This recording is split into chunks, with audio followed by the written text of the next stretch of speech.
तो नमस्कार साथियों। आज हम न्यू मॉडल के वीआरएम सेक्शन के बारे में बताने जा रहे हैं। इससे जो पहले हमने क्लास में बताया था वो वीआरएम सेक्शन के बारे में ही बताया था, जो ओल्ड मॉडल का वीआरएम सेक्शन था।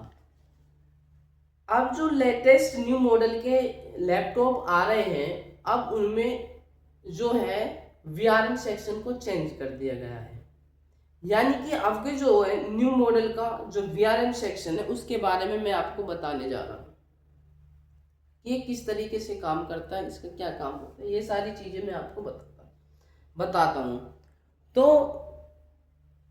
ये जो न्यू मॉडल का जो सर्किट आप देख रहे हैं, न्यू मॉडल का वीआरएम सेक्शन जो देख रहे हैं, ये मॉडल एसओसी के बोर्ड में ही मिलता है, क्योंकि एसओसी की बोर्ड में ही सिंगल कॉइल मिलता है।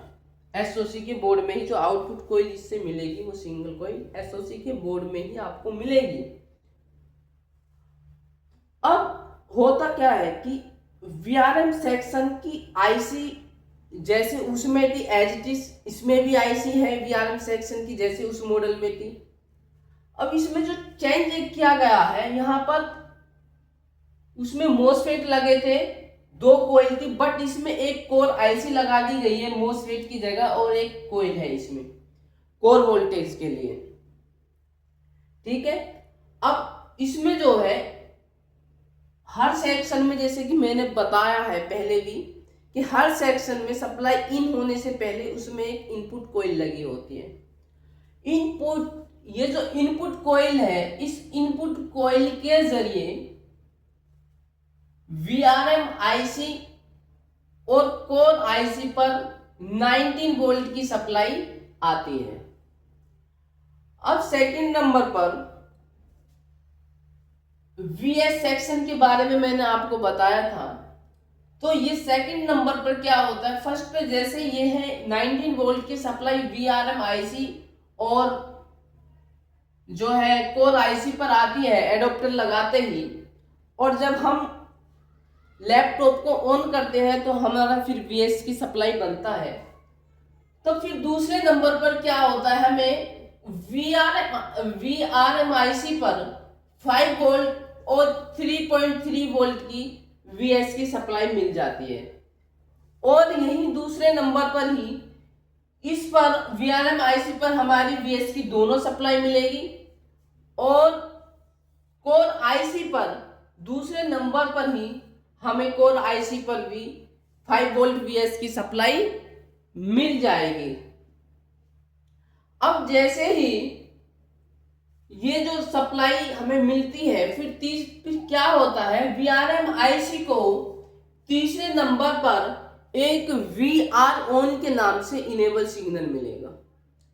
अब जैसे ही वीआरएम आईसी को इनेबल सिग्नल मिलता है, तो इनेबल सिग्नल मिलने के बाद ये वीआरएम आईसी एक पीएमडब्ल्यू इनेबल का सिग्नल आउट करेगा। तो इसके बाद क्या होगा, चौथे नंबर पर ये कोर आईसी को इनेबल सिग्नल दे देगा। अब जैसे ही कोर आईसी को इनेबल सिग्नल मिलेगा, तो कोर आईसी आउटपुट कॉइल से कोर वोल्टेज आउट कर कर एसओसी को दे देगी। तो ये यहाँ पर हमें कोर वोल्टेज 0.8 टू 1.5 वोल्ट हमें देखने को मिलेगा। ये बिल्कुल साधारण सा है, इसमें आपको ज्यादा दिमाग नहीं लगाना है। जैसे मैं बता रहा हूं आपको ऐसे राइट डाउन करते जाइए। अब जैसे ही कोर वोल्टेज इस एसओसी को मिलेगा, यहां जैसे ही कोर वोल्टेज एसओसी को मिलेगा, तो एसओसी ये बताने के लिए कि सब चीज जो कोर आईसी है और वोल्टेज सेक्शन बाकी जो है वीएस बनना है, सभी चीज ओके है, तो ये फिर वीआरएम आईसी को एक फीडबैक का सिग्नल आउट करेगी। जैसे ही फीडबैक का सिग्नल चौथे नंबर पर ये जो है आउट करेगी, तो फिर वीआरएम आईसी को पता लग जाएगा कि सभी चीजें जो है ओके है। फिर वीआरएम आईसी पी गुड का लास्ट में पी गुड का सिग्नल आउट करती है। ये पी गुड का सिग्नल तभी आउट करेगी जब सभी सप्लाई ओके होंगी, सभी चीजें जो है हमारी ओके होंगी। यहाँ एक नोट करने वाली चीज ये है कि ये इसकी जो VRM-IC की जो ट्रेसिंग है हम स्कीमेटिक से ही कर सकते हैं, विदाउट स्कीमेटिक हम इसकी ट्रेसिंग नहीं कर सकते। और रही इसकी टेस्टिंग स्टेप्स की बात और इसकी प्रॉब्लम्स की, तो इसकी प्रॉब्लम्स और टेस्टिंग स्टेप्स जैसे मैंने पिछले वीडियो में जो इससे पिछली क्लास थी VRM सेक्शन आपको देखने को मिलेगी, आप VRM सेक्शन सर्च करोगे तो वो आ जाएगी, उसे देखना। उसमें मैंने डिटेल में मैंने बताया हुआ है, जैसी वो उसमें प्रॉब्लम टेस्टिंग होती है एज इट इज इसमें भी वही प्रॉब्लम टेस्टिंग है।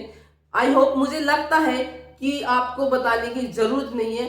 आपने अगर वो वीडियो नहीं देखा है तो उस वीडियो को जरूर देखिएगा, उसके बाद फिर इसको देखिएगा, आपको VRM सेक्शन 101% आपको क्लियर हो जाएगा। तो थैंक यू, धन्यवाद। मिलते हैं फिर अगले सेक्शन में। अगला सेक्शन जो हमारा रहेगा 1.0 ऑलवेज और 1.8 ऑलवेज, ये जो है किस तरीके, इस सेक्शन के बारे में मैं आपको बताऊंगा कि ये सेक्शन किस तरीके से काम करता है। तो थैंक यू, धन्यवाद। मिलते हैं अगले सेक्शन में।